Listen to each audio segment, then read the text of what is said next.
Okay, so I'm gonna try to make this quick response video to Three Rhinos comment where he asked about like what I call PMO-induced fetishes. Um, and I'm gonna try and stay away from using words like normal, normalcy, abnormal, that sort of thing, because um, they're not only loaded words, but they're very contextual, and they're very much based on your perspective, like as to what they mean, what kind of connotations they have. Um, I like words like functional versus dysfunctional. So I'd say that, PMO-induced fetishes do exist, but at the same time, I believe you got to make a distinction based off of like whether or not it's actually a PMO-induced fetish or it's just some sort of natural preference that is, you know, it's just like something that you would functionally speaking be into, and you're just sort of like amplifying it by watching PMO content or absorbing PMO content that reflects that back to you, and it sort of lets you act that out, if you will. But I don't have to really go into labels and terms and such for anybody to have sort of an understanding of like, I think the difference between what is just a guy sort of I guess fantasizing about some girl in his class, and he watches some PMO content that makes him sort of think about that girl, and act out that fantasy through the PMO cycle, versus a guy viewing content because he's so mired in the PMO muck, so to speak, that it's like he's constantly searching for something more and more extreme to kind of like jolt him and, stimulate himself, that sort of deal. And I've been in both states of being, so to speak, and I have noticed that, I think it was maybe more like a month to a month and a half into any Nofap streaks where I would at first feel like just a revulsion towards that sort of stuff, but then it wouldn't even be like a revulsion anymore. It would fade into sort of just indifference. Like I just wouldn't be drawn to it. And, I would also be going through a sort of state of mind of like looking at myself and going, wow, like how disgusting that was that you were ever into that sort of thing. Definitely like on my longer streak, my longest streak so far, which is back in 2017, was like that. Then my second longest streak last year, same in this, this streak as well. Obviously I'm aiming to get this to a point of it being, permanent. I just don't think about that stuff anymore, but, I do stand by the understanding or the conclusion that as you get further on in this sort of stuff, like, and by that I mean Nofap, 30 days, 45 days, 60 days, etc. in, it does start to fade away. I'm looking at things thinking that I have to get to probably a year and a half or more before it's completely gone.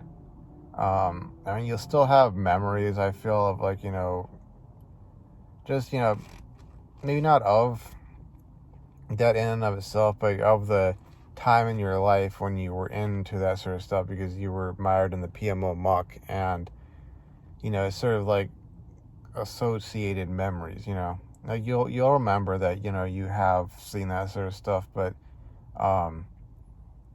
I think you have to sort of have already returned to PMO period to be even in any real danger of getting back to that, because it's sort of like it's a downward slope, and it's this idea of like this process rather of constantly looking for more and more stimulation, and if you're not stimulating yourself in that sense, if you're not firing up those neural pathways, period, the likelihood of you sort of returning to that is, I think, increasingly low as the days go on. Not saying it couldn't happen. There are no guarantees in life, guarantees for good or bad, but, it's not as likely as you get on day by day. And what else would I say? I'm sure folks might ask, okay, how did that streak end? Well, and how I might relate it to this topic, but it wasn't that I ended up relapsing to a fetish per se. It was sort of a preference that I had for certain types of girls, so to speak, especially at that point in time. And, for those who were around during the time when I was dealing with the quote-unquote one-itis girl, it was essentially me, like, feeling attracted to her and then regretting having, initially rejected her, and then kind of relapsing to content that had sort of girls like her in it, if you will.